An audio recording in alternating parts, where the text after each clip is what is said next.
നേർവേദി പ്രഭാഷണ പരമ്പരയിലേക്ക് ഏവർക്കും സ്വാഗതം. സുവിശേഷകൻ കുഞ്ഞുമോൻ തോട്ടപ്പള്ളി ഇപ്പോൾ നിങ്ങളുമായി ദൈവവചനം പങ്കുവെക്കുന്നു. ശ്രദ്ധിച്ചാലും.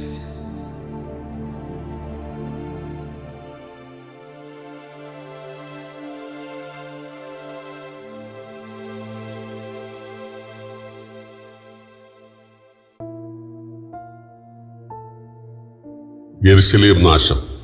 ദൈവനാമത്തിന് മഹത്വം ഉണ്ടാകട്ടെ. മത്തായി എഴുതിയ സുവിശേഷം 23-ാം അധ്യായത്തിൻ്റെ 37 മുതൽ 39 വരെ ഞാൻ വായിക്കുന്നത് ശ്രദ്ധിച്ചാൽ, യെരുശലേമേ, യെരുശലേമേ, പ്രവാചകന്മാരെ കൊല്ലുകയും നിന്റെ അടുക്കൽ അയച്ചിരിക്കുന്നവരെ കല്ലെറിയുകയും ചെയ്തവളെ, കോഴി തൻ്റെ കുഞ്ഞുങ്ങളെ ചിറകും കീഴി ചേർക്കും പോലെ നിന്റെ മക്കളെ ചേർത്ത് കൊള്ളുവാൻ എനിക്ക് എത്രയോ വട്ടം മനസ്സായി, നിങ്ങൾക്കോ മനസ്സായില്ല. നിങ്ങളുടെ ഭവനം ശൂന്യമായി തീരും. കർത്താവിൻ്റെ നാമത്തിൽ വരുന്നവൻ വാഴ്ത്തപ്പെട്ടവൻ എന്ന് പറയുവോളും നിങ്ങൾ ഇനി എന്നെ കാണുകയില്ല എന്ന് ഞാൻ നിങ്ങളോട് പറയുന്നു.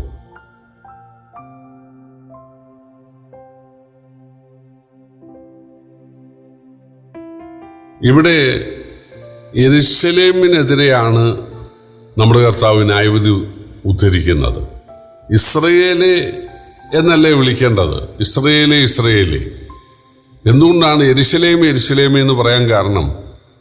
പ്രിയപ്പെട്ടവരെ, യെരുശലേമിലാണ് കൂടുതൽ പുരോഹിതന്മാരും കൂടുതൽ ശാസ്ത്രിമാരും പരീശന്മാരും ഒക്കെയുള്ളത്. അതായത് ഭക്തരെന്ന് പറഞ്ഞ് നടക്കുന്ന ആളുകൾ, ഭക്തിയുടെ വേഷമുള്ള ആളുകൾ ഏറ്റവും കൂടുതലുള്ളത് യെരുശലേമിലാണ്.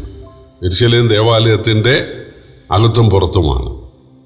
അവിടെ ധാരാളം ലേവ്യരെ കാണാൻ കഴിയും, ശുശ്രൂഷകന്മാർ, ധാരാളം പുരോഹിതന്മാരെ കാണാൻ കഴിയും, മഹാപുരോഹിതനെ കാണാൻ കഴിയും. അവിടെ പരീശന്മാരെയും സാധൂക്യരെയും എസ്സേന്യരെയും എരിവുകാരെയും ശാസ്ത്രിമാരെയും കാണാൻ കഴിയും.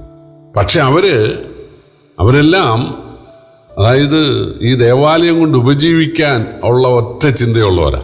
ദേവാലയത്തെ കള്ളന്മാരുടെ ഗുഹയാക്കിയിരിക്കുകയാണ്. ഒരു പാപി അല്ല തെറ്റ് ചെയ്ത ഒരു ഇസ്രായേലിയൻ സ്വന്തം വീട്ടിൽ നിന്ന് വേണം കാളയോ ആടിനെയോ കൊണ്ടുവരാൻ. പക്ഷെ പുരോഹിതന്മാർ പറഞ്ഞു, കാളയോ ആടിനെയല്ല, ഞങ്ങളിവിടെ ചട്ടം കെട്ടിയേക്കാം, നിങ്ങളവർക്ക് പൈസ കൊടുത്തിട്ട് അത് വാങ്ങിച്ചാൽ മതി. എന്തിനാണ് വീട്ടിൽ നിന്ന് ഇതിനെ കൊണ്ടുവരേണ്ടത്? വീട്ടിൽ നിന്നും ഓമനിച്ച് വളർത്തിയ കിടാവിനെ അല്ലെങ്കിൽ ആടിനെ വലിച്ചുകൊണ്ട് വരുമ്പോൾ ഈ ആടൊന്നും നടക്കത്തില്ല. അതിനെ അടിക്കാൻ പറ്റുമോ? യാഗത്തിനുള്ളതല്ലേ? ഇല്ല.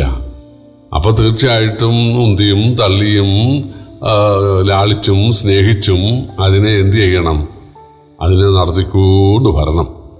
അപ്പോൾ പോകുന്ന വഴിക്ക് ആളുകൾ, പ്രത്യേകിച്ച് ചെറുപ്പക്കാരൊക്കെ, അവർ രൂക്ഷമായിട്ട് നോക്കും. എന്തോ വേണ്ടാതിനം ചെയ്തല്ലോ, അരുതാത്തത് എന്തോ ചെയ്തല്ലോ, ഇത്രയും പ്രായമൊക്കെ ആയില്ലേ, എന്നിട്ടും എന്നുള്ള നിലയിൽ അവരെ തുറിച്ചു നോക്കാനിടയായിത്തീരും. അവർ തമ്മിൽ ചിരിക്കാനിടയാകും.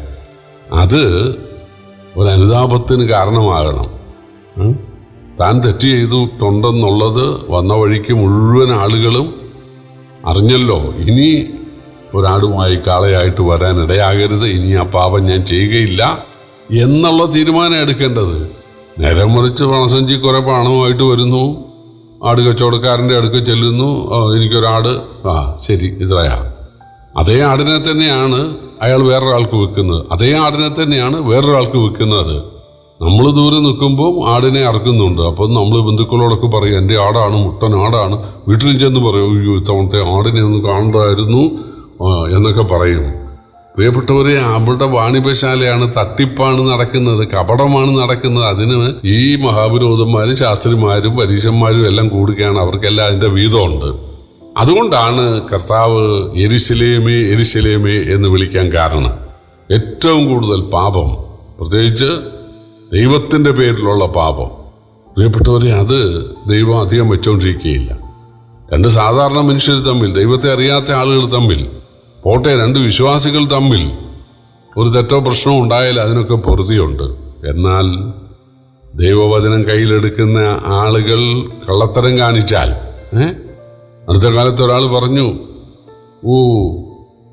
സ്തോത്ര കാഴ്ച പിരിക്കുന്ന സമയത്ത് നമുക്ക് ഇത്ര കോടി വേണം, വലിയ ആലയം പണിയണം.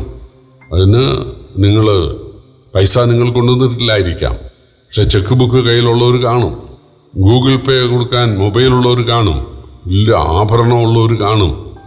യെരൂശലേം ദേവാലയം പണിയാൻ, സമാഗമന കൂടാരം പണിയാൻ സ്വർണവും വെള്ളിയും മാണിക്യവും മരതകവും വൈഡൂര്യവും പത്മരാഗവും പുഷ്യരാഗവും ഗോമേതകവും നീലരത്നവും താമ്രമണിയും പീതരത്നവും ഇതൊക്കെ ആളുകൾ വാരിക്കൊടുക്കുകയായിരുന്നു. അതിൻ്റെ അനുഗ്രഹം അവരുടെ മക്കൾക്കുണ്ടായി. കൊടുക്കുക.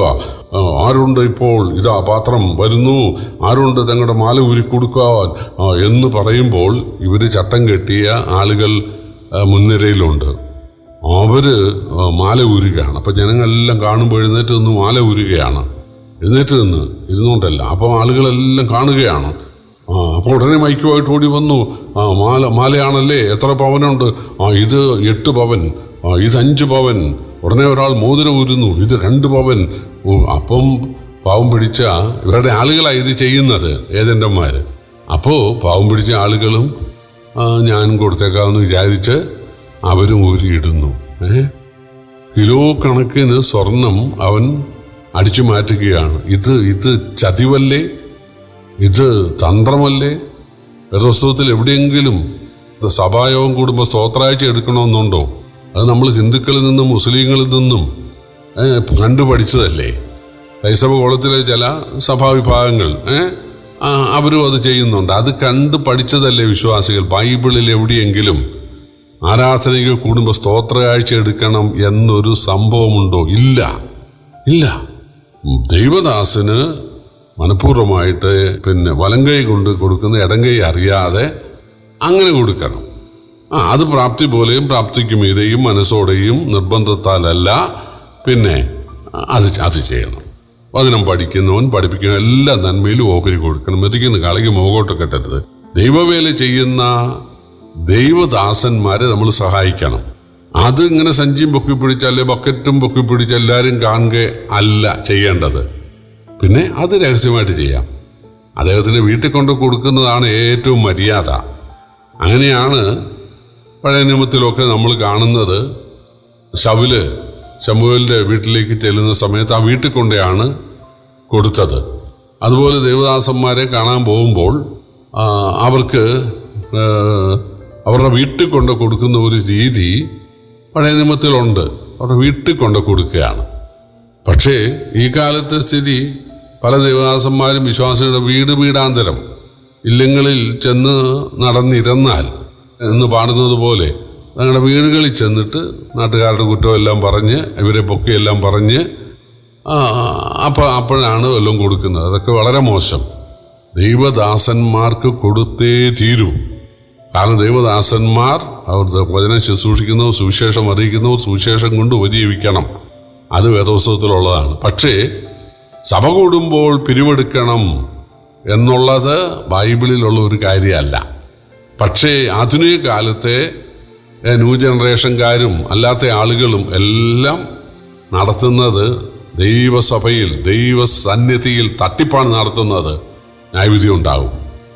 യെരൂശലേം ദേവാലയം കള്ളന്മാരുടെ ഗുഹയാക്കിയത് ശരിയാണെങ്കിൽ, ദൈവം അതിനെ ന്യായം വിധിച്ചത് സത്യമാണെങ്കിൽ, തീർച്ചയായിട്ടും ഭയം കൂടാതെ ദൈവസന്നിധിയിൽ ദൈവത്തെ കബളിപ്പിക്കുന്ന യൂദാസുമാരെ 3 തരം ദൈവം ശിക്ഷിച്ചിരിക്കും. തർക്കമില്ല. വളരെ ഭയപ്പെടേണ്ട കാര്യമാണ്. യെരൂശലേമിനോട് പറയുകയാണ്, പ്രവാചകന്മാരെ കൊല്ലുകയും നിന്റെ അടുക്കൽ വെച്ചവരെ കല്ലെറുകയും ചെയ്യുന്നവളെ, കോഴി തൻ്റെ കുഞ്ഞുങ്ങളെ ചെറിയും കീഴ് ചേർക്കും പോലെ നിന്റെ മക്കളെ ചേർത്തുള്ളൂ. എനിക്ക് എത്രയോ വട്ടം മനസ്സായിരുന്നു. പക്ഷെ സംഭവിക്കാൻ പോകുന്നത് കോഴി മാറിക്കളയുകയാണ്. കുട്ടികൾ ചെതറപ്പെടുകയാണ്. കഴുകൻ വന്ന് അതിനെ റാഞ്ചുകയാണ്. നിങ്ങളുടെ ഭവനം ശൂന്യമായിത്തീരും. യെരൂശലേം ദേവാലയം ശൂന്യമായിത്തീരും. കല്ലിൻ്റെ മേൽ കല്ല് ശേഷിക്കാതെ അത് ഇടിഞ്ഞു പോകും.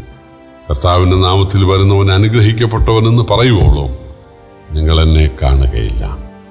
യേശുവിൻ്റെ വീണ്ടും വരവെങ്കിൽ മാത്രമേ ഇനി നിങ്ങൾ എന്നെ കാണുകയുള്ളൂ എന്ന് പറഞ്ഞ് ന്യായവിധി അവരുടെ മേൽ ഉച്ചരിക്കുകയാണ്. പ്രിയപ്പെട്ടവരെ, ന്യായവിധി ദൈവഗ്രഹത്തിൽ ആരംഭിക്കും എന്ന് നമ്മൾ പത്രോസിനെ വായിക്കുന്നുണ്ട്.